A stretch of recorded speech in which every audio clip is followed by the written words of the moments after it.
Good morning, student. How are you studying? I hope good. Today is my third lecture about life process, and our topic is light and dark reaction. We know that photosynthesis is a long process and it divides into two phases, light and dark reaction. Photosynthesis प्रकाश संश्लेषण। प्रकाश संश्लेषण एक लंबी प्रक्रिया है जो दो भागों में विभाजित है। एक पहला फेज जिसे हम कहते हैं प्रकाशीय अभिक्रिया मीन्स लाइट रिएक्शन, और दूसरा फेज जिसे हम कहते हैं अप्रकाशीय अभिक्रिया डार्क रिएक्शन। देन स्टूडेंट, आज का हमारा लेक्चर, आज का मेरा वीडियो आपको लाइट और डार्क रिएक्शन के बारे में बताना है और इन दोनों फेज़ में क्या डिफरेंस है और इन दोनों का ही फोटोसिंथेसिस में क्या रोल है, ये मैं आपको आज बताऊंगी। Then student, first we take light reaction. Light reaction takes place in granum part. ये बात हमने जब भी फोटोसिंथेसिस पढ़ा है तो ये बात हम शुरू से पढ़ते आ रहे हैं कि लाइट रिएक्शन ग्रेनम पार्ट में और डार्क रिएक्शन स्ट्रोमा पार्ट में होता है। But student, I want to tell you, light reaction only not takes place in grana part. A specific structure जो कि मैंने लास्ट वीडियो में आपको बताया था, thylakoid. Because presence of chlorophyll in thylakoid, that's why light reaction takes place in membrane of thylakoid and remaining part of light reaction takes place in granum part.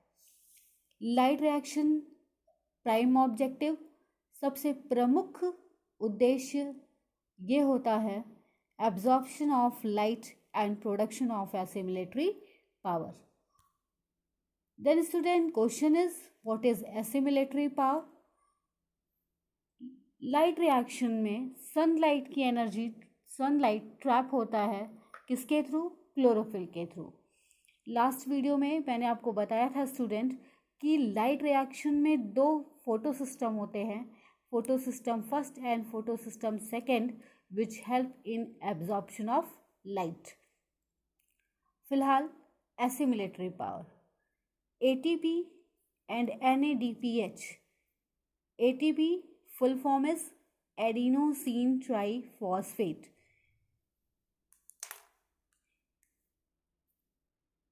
Adenosine triphosphate. This one full form of ATP, adenosine triphosphate. It's a energy packet. NADPH, nicotinamide adenosine dinucleotide phosphate. It is a reducing enzyme. Enzyme. इनका क्या function है student इस reducing enzyme का? जब मैं आपको dark reaction बताऊंगी that time I will tell you. Light reaction assimilatory power को फॉर्म करने का काम होता है। लाइट रिएक्शन में सनलाइट ट्रैप कैसे होता है, किसकी मदद से? स्टूडेंट, लाइट रिएक्शन में दो फोटो सिस्टम होते हैं, photo system first, photo system second. इन फोटो सिस्टम के पास रिएक्शन सेंटर होते हैं। Reaction centre P700 nanometre and P680 nanometre reaction centre. What is reaction centre? In chlorophyll a pigment P700 very easily absorb photon from sunlight. Then question is, what is photon? Highly active energy particle of sunlight is called photon. When sunlight come on earth's surface, that time photon, which highly active molecule of sunlight, which is called photon, trapped by chlorophyll with the help of reaction center P700 and P680. P700 या P680 का मतलब है कि 700 nanometre range की जो रे होगी वो लाइट को ट्रैप करने में हेल्प करेगी। एंड स्टूडेंट, जो P700 nanometre, P700 nanometre, 700 nanometre या 680 नैनोमीटर की जो वेवलेंथ की रेज होगी वो लाइट को ट्रैप करने में हेल्प करेगी और एनर्जी फोटोन को ट्रैप करने में हेल्प करेगी। और स्टूडेंट, ये दोनों रेंज ही जिस कलर ऑफ लाइट में आते हैं वो है रेड कलर। इसीलिए स्टूडेंट, सनलाइट की हाई स्पीड ऑफ और high rate of photosynthesis takes place in red colour. Red colour की जो लाइट होती है वहाँ पर फोटोसिंथेसिस का रेट सबसे ज़्यादा होता है, हाई होता है। लाइट रिएक्शन में एसिमिलेटरी पावर बनते हैं। एसिमिलेटरी पावर कैसे बनते हैं? लाइट रिएक्शन को स्टूडेंट फोटोफॉस्फोराइलेशन भी कहा जाता है। क्या कहा जाता है? Photophosphorylation, PHOTOPHOSPHORYLATION, photophosphorylation. What is photophosphorylation? Photophosphorylation को समझने के लिए स्टूडेंट मैं आपको एक रिएक्शन दिखाती हूँ।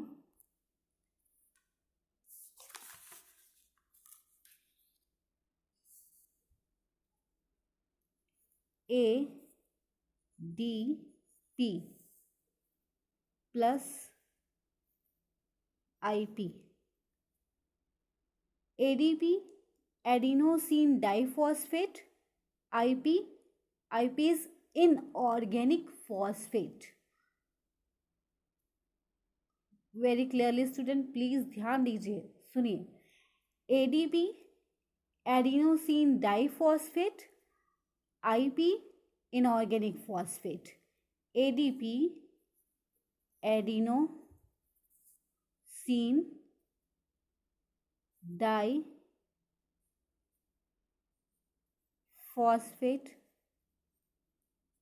and IP inorganic phosphate। Student, ADP adenosine diphosphate से जब एक इनऑर्गेनिक फॉस्फेट जुड़ता है, किसके प्रेजेंस में? एनर्जी के प्रेजेंस में।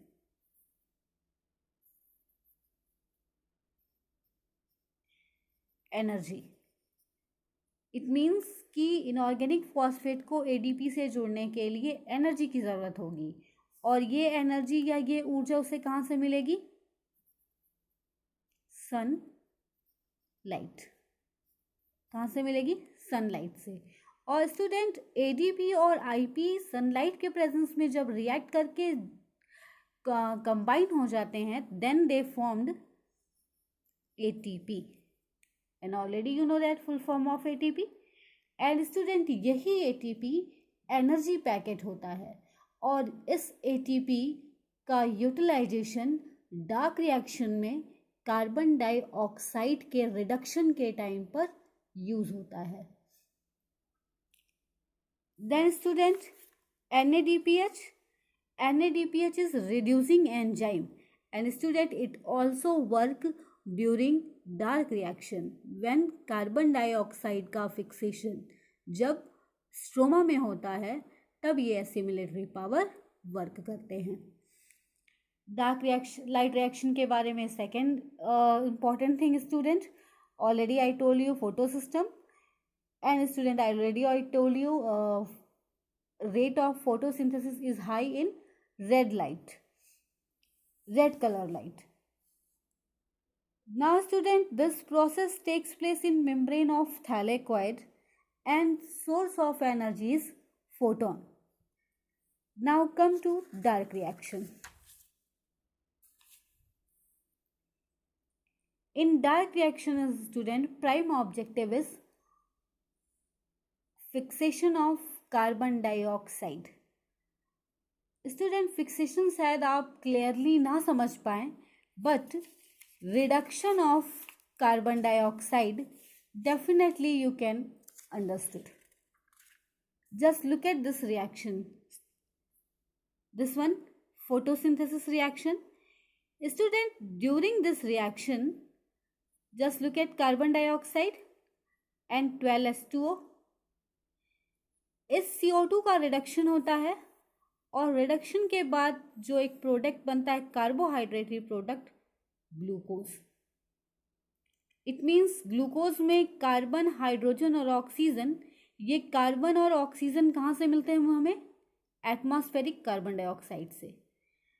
एंड H2O वाटर, वाटर का हाइड्रोजन ग्लूकोज के फॉर्मेशन में कंबाइन हो जाता है एटमॉस्फेरिक कार्बन डाइऑक्साइड से. बट स्टूडेंट, जो O2 एटमॉस्फेरिक ऑक्सीजन रिलीज हो रहा है वो कार्बन से जुड़े हुए ऑक्सीजन के साथ नहीं, उसकी जगह पे जो H2O है, वाटर, वाटर में जो ऑक्सीजन मॉलिक्यूल है, ये ऑक्सीजन मॉलिक्यूल रिलीज होकर एटमॉस्फेरिक ऑक्सीजन में आ जाता है. और स्टूडेंट, वाटर से एटमॉस्फेरिक ऑक्सीजन के रिलीज होने की प्रोसेस लाइट रिएक्शन में ही होती है और जिसे हम क्या कहते हैं? Photolysis of water. फिर से मैं बता रही हूँ, एटमॉस्फेरिक ऑक्सीजन जो कि फोटोसिंथेसिस के दौरान प्लांट से रिलीज होती है, वो डार्क रिएक्शन के टाइम पर नहीं, लाइट रिएक्शन के टाइम पर जब फोटोलिसिस ऑफ वाटर होता है, उस फोटोलिसिस ऑफ वाटर में हाइड्रोजन आयन सेपरेट हो जाते हैं और ऑक्सीजन मॉलिक्यूल फ्री होकर एटमॉस्फेरिक ऑक्सीजन के फॉर्म में एटमॉस्फेयर में आ जाता है. This one, photolysis of water, H2O, reduce at H2O, H ion and OH ion, 2OH, then it's O2, atmospheric oxygen molecule and hydrogen. Student, इस hydrogen ion का और OH ion का utilisation आपको जब डार्क रिएक्शन में carbon dioxide के fixation और ये सारी चीज़ें होती हैं, उस टाइम के लिए जो रिड्यूसिंग एंजाइम बनता है उसके फॉर्मेशन में हेल्प करते हैं. स्टूडेंट, डार्क रिएक्शन एक काफ़ी लंबी चेन है रिएक्शंस की और उनके बारे में आप अपने फर्दर क्लासेस में पढ़ेंगे. बट यहाँ पे सिर्फ इतना आप समझिए कि फोटोलिसिस ऑफ वाटर के थ्रू ही एटमॉस्फेरिक ऑक्सीजन रिलीज होता है. It means a simple question, in which phase atmospheric oxygen released? This answer is light reaction or light phase. Now come to dark reaction. Dark reaction, no doubt, it takes place in stroma. Dark reaction called अप्रकाशीय अभिक्रिया. अप्रकाशीय अभिक्रिया stroma में होती है. Definitely chloroplast के stroma part में dark reaction होता है और डार्क रिएक्शन का प्राइमरी ऑब्जेक्टिव ये होता है कार्बन डाइऑक्साइड को रिड्यूस करना और एक कार्बोहाइड्रेटरी प्रोडक्ट C6H12O6 जो कि ग्लूकोज है उनमें कन्वर्ट करना. अब स्टूडेंट, मैंने आपको पहले वीडियो में भी बताया कि कार्बन डाइऑक्साइड एंड वाटर ये रॉ मटेरियल हैं, तो इनको जाहिर सी बात है रॉ मटेरियल हैं तो इनको फूड के फॉर्म में कन्वर्ट करना है. तो कार्बन डाइऑक्साइड ग्लूकोज के फॉर्म में कन्वर्ट होगा और उसे कन्वर्जन के टाइम पे जो एनर्जी की ज़रूरत होगी वो एनर्जी ऑलरेडी जो हम लोगों ने एसिमिलेटरी पावर लाइट रिएक्शन में देखी, वो एसिमिलेटरी पावर यूज़ होगी कार्बन डाइऑक्साइड के रिडक्शन में. कार्बन डाइऑक्साइड रिडक्शन हो रहा है एंड स्टूडेंट, रिडक्शन के दौरान जो रिड्यूसिंग एजेंट है NADPH, nicotinamide adenosine dinucleotide, वो रिड्यूसिंग एजेंट यहाँ हेल्प करेगा और ये कार्बन डाइऑक्साइड रिड्यूस होगा ग्लूकोज में और ग्लूकोज आपका एक कार्बोहाइड्रेटरी प्रोडक्ट है. If we can see basic difference in light and dark reaction, just look at this student. Light reaction, energy trap by a pigment present in reaction center chlorophyll, but In dark reaction, there is a no tracking of energy. This phase is known as carbon fixation phase or carbon dioxide reduction phase. In light reaction, there are two photosystem first and photosystem second. In dark reaction carbon dioxide के reduction के time पर सबसे पहला जो product बनता है this one RUBP, राइबोलोज biphosphate.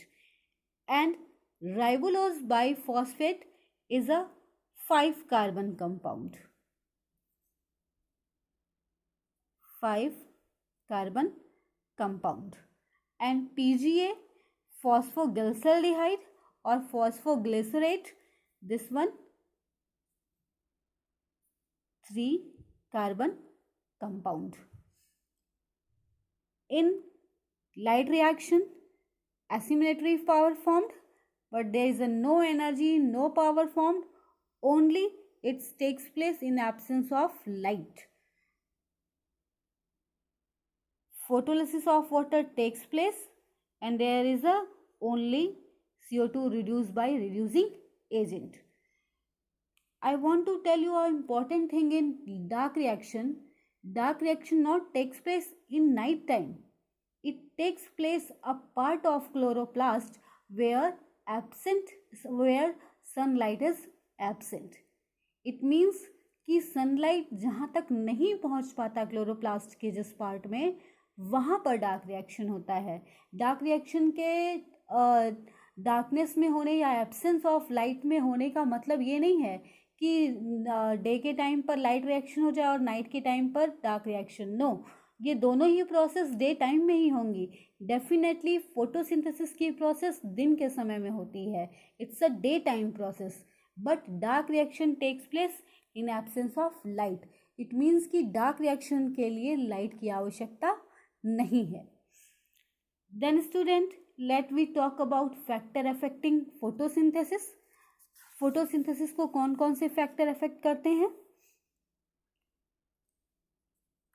Light, temperature, carbon dioxide, water and chlorophyll. Student, मैंने आपको reaction centre P700 P680 nanometre बताया. अब स्टूडेंट, इसी को आप एंगस्ट्रॉम में वेवलेंथ के फॉर्म में समझिए. जब किसी भी वेव 6600 से लेके 7600 तक की वेवलेंथ होगी, वहाँ पर सनलाइट को बहुत आसानी से एब्जॉर्ब किया जाएगा. और ये वेवलेंथ होती है रेड कलर के लाइट की, और ये वेवलेंथ में आसानी से सनलाइट ट्रैप हो जाते हैं. अगर इससे कम है वेवलेंथ तो जाहिर सी बात है लाइट की का एब्जॉर्प्शन कम होगा. और अगर बहुत ज़्यादा है तो भी लाइट का एब्जॉर्प्शन इमीडिएट हो जाएगा कि उनके फोटॉन्स को यूटिलाइज करने का वक्त जल्दी नहीं मिल पाएगा. टेम्परेचर 10 to 30 और 35 degree is best temperature for photosynthesis. But definitely desert area plant photosynthesis 35 या 40 डिग्री टेम्परेचर से ऊपर करते हैं. बट स्टूडेंट, अगर एक सर्टेन टेम्परेचर के बाद बहुत रैपिडली टेम्परेचर इंक्रीज करता है तो फोटोसिंथेसिस की प्रोसेस बहुत तेज़ी से रिड्यूस हो जाएगी, या एक टाइम के बाद फोटोसिंथेसिस की प्रोसेस रुक जाएगी. Water and carbon dioxide definitely ये रॉ मटेरियल हैं. इनका घटना या बढ़ना फोटोसिंथेसिस के रेट को कम या अधिक करता है. क्लोरोफिल, डेफिनेटली क्लोरोफिल के पास वो रिएक्शन सेंटर होते हैं जो लाइट एनर्जी को ट्रैप करते हैं. अगर क्लोरोफिल नहीं होगा तो लाइट रिएक्शन, इट मीन्स जो एनर्जी का ट्रैप होना है वो ही नहीं होगा. तो जब हमारे पास एनर्जी नहीं होगी तो फूड का सिंथेसिस भी नहीं हो पाएगा. Then student, this overall is a photosynthesis process. I have done in my both video photosynthesis, and student please revise it and prepare your notes, and if any doubt you have then please ask me. Okay, thank you.